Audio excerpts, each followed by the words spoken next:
My wife gave me an ultimatum, have a third baby, or possibly she was walking. I called in to get a couple of tools from you. I used a couple of those, but now I'm coming back to the well to see if they have any more knowledge for me as I continue to navigate through this.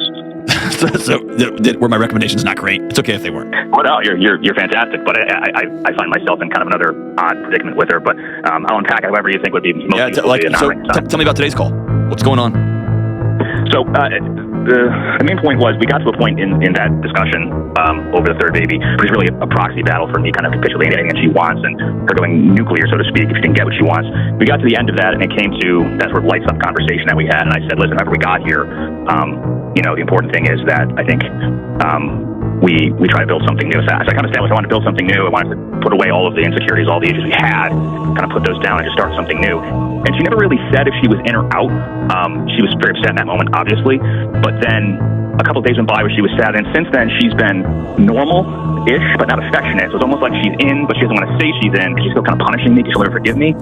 And I don't know how to re-engage it and say, hey, 3 months ago, we had this weird conversation about whether you're going to leave or not. Never really said if you're leaving. So it's kind of walking on this anxious eggshells all the time. Like, are you just going to leave or what's going on? So what has stopped you from sitting down and having, I wouldn't have been able to sleep for 3 months with a looming potential, separation. What has kept you from sitting down over dinner and be like, hey, you mentioned you were leaving. Are you in?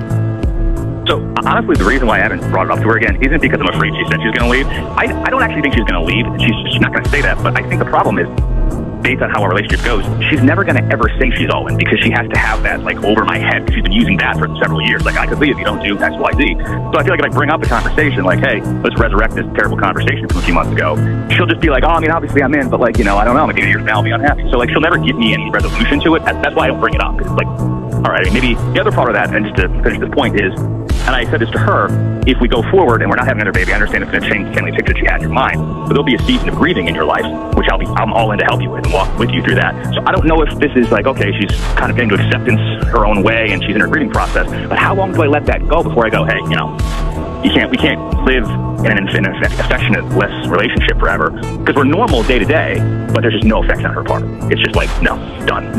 She's kind of checked out in that way. So it's odd. Man, it pains me to say what I'm about to say, because it kind of violates one of my core tenets. Is that okay? Get after it. Your wife is incredibly immature.